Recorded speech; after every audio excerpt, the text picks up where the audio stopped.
My family drama isn't special. Plenty of families have the golden child and the scapegoat, but the way karma played out in the end is worth telling. My mother was the responsible one. From age 12, she worked in my grandfather's shop, never asking for handouts, eventually building her own business through determination. Her sister, my aunt, couldn't be more different. She drifted between jobs until her mid-20s, regularly stole from my grandparents, and was constantly in trouble. Despite this contrast, my grandmother spoiled my aunt. This favoritism extended to my aunt's three children, each with different fathers, and no, her first husband wasn't one of them. It didn't matter what chaos my aunt or her kids caused. My grandmother would defend them while rarely having time for my mother or us unless she needed something. My mother only visited because she loved my grandfather. When my grandfather died in 2004, my grandmother wrote a new will a few months later. Both my mother and aunt were present when she signed it, so they knew what it contained. The will said that when she died, the house would be sold with 25% going to my mother, 25% to my aunt, and the remaining 50% divided equally among all the grandchildren. The house was valued at more than £500,000, a nice inheritance, but not life-changing money. In 2010, my mother died in an accident without an updated will. She didn't have much, no business anymore, and she was renting a house. What she did care about was her funeral arrangements, which she had shared with me. Specific music, flowers, coffin color, and a request for attendees to wear bright, warm colors. When she died, my aunt and grandmother took over the arrangements and tried to change everything I'd told them. They picked songs my mother disliked, wrong colored flowers, and a hideous coffin.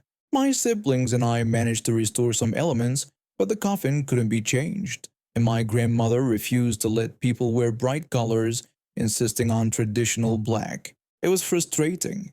After the funeral, my grandmother changed her will. My aunt told us she had no involvement in drafting it, and my grandmother said she'd changed it so my mother's share would go to her children, us. We thought that was reasonable, but after my mother died, my grandmother stopped talking about her. At first we thought it was grief, but even 5 years later she changed the subject when my mother was mentioned, usually to discuss my aunt's problems or her annoying children. When I tried to talk about my own problems, including a breakdown after my mother's death, she'd twist it to say that my cousin had suffered worse than I had. My grandmother died in 2016. Her funeral instructions were nearly identical to what she'd arranged for my mother, same music and everything. It was like she'd used my mother's funeral as a practice run for her own. Months passed, and we waited to hear about the will reading. My aunt kept saying we needed to wait another month. I wasn't concerned about the money, but my oldest brother wanted to use it for his honeymoon, and my younger brother was starting university, so it would have helped. My father ran into my grandmother's solicitor and asked what was happening. The solicitor told him that the will had already been read and everything had been left to my aunt. When questioned, he mentioned that my aunt had been there during the drafting, despite her promises that she wasn't involved. When confronted, my aunt first denied everything, but eventually admitted to lying. She showed us the will, confirming our fears. The house and all its contents now belonged to her. This included my grandfather's World War II medals, which he had promised to me before his death. I asked her if I could at least have my grandfather's medals, since he had promised them to me. She told me that unless I had this promise in writing, I would get nothing from the house. She added that she had already given the medals to her son Clive. Clive, her oldest son, was a mess, in and out of prison for theft and drug dealing. I knew those medals were already sold. We looked into legal action, but lawyers told us we'd likely get nothing. My aunt listed the house for nearly £750,000. She'd made too many enemies in our town, so her plan was to sell and move closer to her daughter in a larger city. She received an offer and put a deposit on a house near the city. Then karma stepped in. The buyers ordered a survey of the property, which revealed big problems. The land was too soft for the house, which had been sinking about 2 centimeters over the 40-plus years my grandparents lived there, but now sinking 1 centimeter per year. Within 3 years, the house would need major repairs or demolition. The new value? Just £60,000. The buyers pulled out. My aunt couldn't buy her new house but still had to pay the deposit. Meanwhile, she'd let Clive move into her council housing despite his ban from council properties for trashing them. Someone reported this, and she was evicted. With nowhere to go, she was forced to move into my grandmother's crumbling house. She was stuck there for 2 years. When I saw her, she'd try to talk to me, but I'd ignore her and walk away. Once, as I was leaving, she screamed in the middle of a busy street that my mother deserved to die for having a retarded child like me. Someone reported her to the police. She received a warning and was shamed on Facebook. Each time I saw her after, she looked more miserable. Eventually, she sold the house for around £85,000 and moved in with her daughter in the city. I lost contact with her family after that. I later bumped into one of her former friends who told me what happened next. My aunt moved into her daughter's 3-bedroom house, already crowded with 3 kids. She and her partner took the smallest room while she looked for work and housing. Even with £85,000, she couldn't afford a home in that area.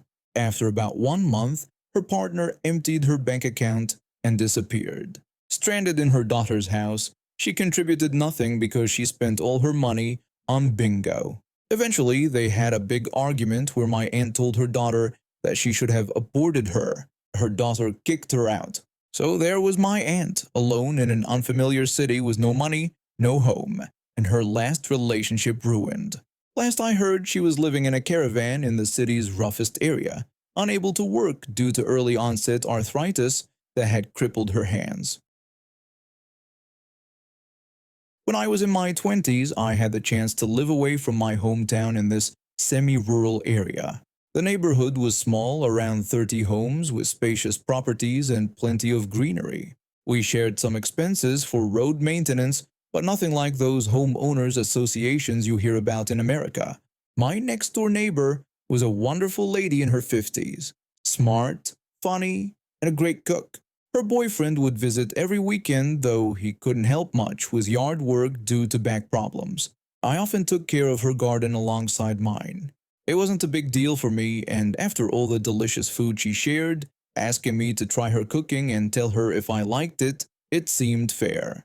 Her 2 dogs would follow me around while I worked.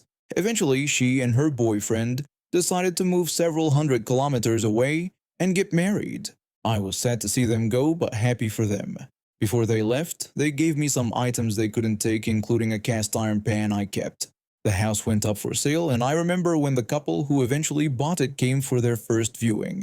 I was working in the garden but didn't pay much attention. Later, I remembered the woman had a distinctive high-pitched voice, and her husband was much taller than her, nearly 2 heads taller. When I learned the sale was final, I tidied up the garden so it would look nice for the new owners. They moved in without saying hello, which was fine. Not everyone is sociable, and I respect that if they're not bothersome. A couple of days after they moved in, I was working in my yard, cutting grass and trimming some dried plum tree branches when the woman called out to me. In her high-pitched voice, she told me to come work on their yard after I finished with mine, saying their grass was overgrown and they had other tasks that needed doing. I was confused at first, but then realized she must have seen me gardening for the previous owner and assumed it was my job. I walked over and told her that I was just maintaining my own property and that I had helped the former neighbor as a friend because her boyfriend had back problems. She just said okay and went inside. 3 days later, we had our monthly neighborhood meeting. After talking about some issues with the dirt roads, the new neighbors brought up a complaint. The woman with the high-pitched voice said I was refusing to do my chores, suggesting I should be punished and not paid in full. I was about to respond when another homeowner spoke up. He told everyone I had never been paid for any gardening work and that I didn't work for any of the neighbors. I had simply been helping my former neighbor as a friend. I added that I had already told this to the woman the other day, explaining my relationship with the previous owner and her boyfriend. The tall husband then said that when they visited the house, they had seen me doing gardening work and assumed it was included in the common expenses He said they had bought the property thinking this. I found the situation ridiculous. I told them I was sorry they thought my gardening services came with the house, explaining that my work came free with the friendship I had with my former neighbor, and nothing more. I said no one had told them I would be working for them without charge or as part of common expenses, and that they were simply wrong. That's when the woman lost her temper. She began shouting that I was disrespecting her husband and his authority, calling me rude and a bully, and saying I was refusing to do their gardening. Her shouting was followed by a long silence. Our meetings had always been friendly and quiet, so this outburst was shocking. I broke the silence by asking them to explain how I had been rude or a bully. I asked them to explain how I had disrespected her husband and what authority they thought they had over me. I said they were right about one thing. I was refusing to do their gardening, and I would never do it, not even if they paid me. The neighbors walked out before the meeting ended. The rest of us stayed talking about what happened. After, I went to visit the nice old man who lived on the other side of these neighbors. He invited me and a couple other homeowners in for coffee and tea. While there, I had an idea.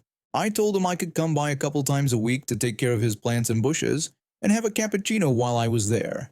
He agreed, which worked out well for me. I got good coffee, I knew it would bother the neighbors to see me gardening for someone else, and I'd get to see the old man's granddaughter who visited. Plus, he had many books he would lend me. The cappuccinos were delicious. The neighbors were angry whenever they saw me working next door, and the old man's granddaughter became a friend who introduced me to her friend who later became my girlfriend. Sadly, she died only 6 months later, but that's another story. The old man's book collection was also great. He had good taste in books and shared them with me. I was a well-behaved kid in elementary school. Good grades, participated in class, and stayed out of trouble. But 6th grade in Southern California tested my behavior because we had a ridiculous principal. Everyone called him Mr. Sir behind his back, and he ran our school like a military academy rather than a place for 10 to 12-year-olds to learn. My friends and I weren't troublemakers. We just wanted to hang out at recess, talk about video games, trade snacks at lunch, and do normal kid stuff. But Mr. Sir had other ideas about how elementary school should work. His worst rule? No groups larger than 3 people at recess. According to him, this was to prevent gangs from forming. Yes, gangs in elementary school. As if my friends discussing Pokemon cards would become organized crime. The playground proctors enforced this rule.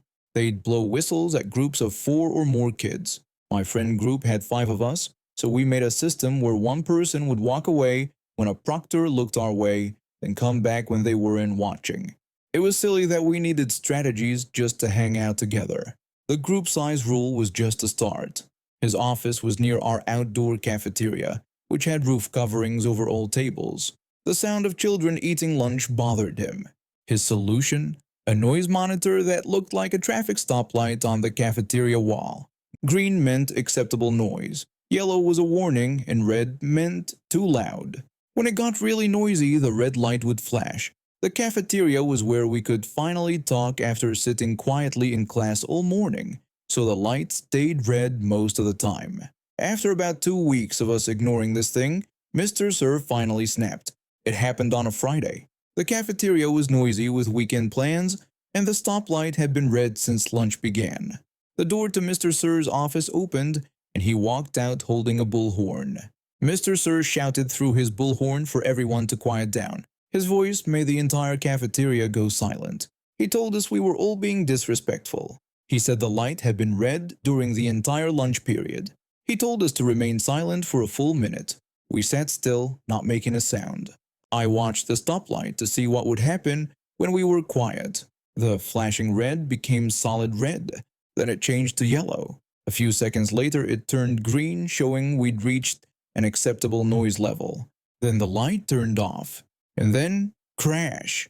The stoplight broke free and fell to the floor, breaking into pieces. For a second there was silence. Then the entire cafeteria burst into laughter. I'd never heard so many kids laugh at once. Mr. Sir stood there, his face red. Without a word, he turned and walked back to his office, slamming the door. One of the lunch ladies told everyone to finish lunch and that there was nothing to see. She was trying not to laugh as she swept up the pieces. My friend whispered to me, asking if I saw Mr. Sir's face. He said the principal looked ready to explode. I whispered back that Mr. Sir exploded like his stoplight. We kept quiet but couldn't stop giggling for the rest of lunch. The noise monitor was never replaced. Mr. Sir never mentioned it again, and lunch went back to normal noise levels. I don't know how the stoplight fell, maybe bad mounting, or the vibrations from our voices loosened it, but I think it was karma. Mr. Sir kept his strict rules, but that day felt like a win for us kids. I was driving an old big rig across town to my friend's shop. He owns a custom truck modification business, and this vehicle was scheduled for a complete overhaul. The truck was retired from regular service, which is why it had civilian plates instead of commercial ones. This old beast had a rev limiter that capped the speed at 60 miles per hour, making it stay in the right lane on highways, where the speed limit was 65 miles per hour. The drive had been quiet, traffic was light, and I was enjoying the cruise. My friend's shop was on the other side of town and I was making good time considering the speed limitation. Everything was fine until I approached an interchange halfway through my journey. In my side mirror, I spotted headlights rapidly approaching from behind. The vehicle was moving faster than traffic. I watched as it swerved into the left lane to pass me, then suddenly cut in front of my truck. There was barely any space between me and the concrete barrier on the right side of the exit ramp, maybe 20 or 30 yards at most. I shouted as I hit the brakes hard. The car in front of me slammed on their brakes too, trying to make the exit at the last second. There was no way they could fit in that gap between my truck and the wall. I avoided hitting them, but they weren't so lucky. They clipped the concrete barrier with sparks that lit up the night. My heart was pounding. I pulled over to the shoulder and grabbed my radio to call for help. Before I could finish the call, I saw 3 people exit the damaged car and walk toward my truck. Their body language told me everything I needed to know. They were looking for someone to blame. I opened the door of my cab but stayed in my seat. Something about their approach didn't feel right, and I wanted to keep the height advantage of sitting in the truck. The first person started yelling, accusing me of causing their crash. I defended myself, explaining that they cut me off and tried to take an exit from the wrong lane. The second person jumped in with more accusations, claiming I had been swerving all over the road and they had to get around me. The third person threatened that I would have to pay for the damage to their car, insisting it was my fault. My stomach sank. I didn't have a dash cam on this truck since it was retired from regular service. It was their word against mine, and there were 3 of them. I was starting to worry when I spotted flashing lights in the distance. I pointed out that the police were coming. The trio exchanged looks and hurried back to their damaged vehicle. The first officer to arrive was on a motorcycle. He took statements from all of us while we waited for backup. I explained what happened, emphasizing that they had cut me off and tried to make an impossible exit. The officer asked why I was driving a commercial vehicle with civilian plates. I explained that the truck was being taken to a shop for overhaul and that it was legal to have civilian plates on a semi that's not in commercial service. By that time, 2 more police cruisers had arrived. The second officer joined the first, and they both seemed more interested in my truck's plates than in the accident. They kept questioning me about the registration while the third officer went to speak with the other driver and passengers. The third officer rushed toward the driver of the other car and put him in handcuffs. The 2 passengers were quickly detained as well. The 3 officers gathered in a huddle talking. After a few minutes, the first officer returned to me. He told me I was free to go, explaining that the vehicle had been stolen from a casino valet about an hour ago and these kids had taken it for a joyride. I asked if they weren't supposed to be driving that car.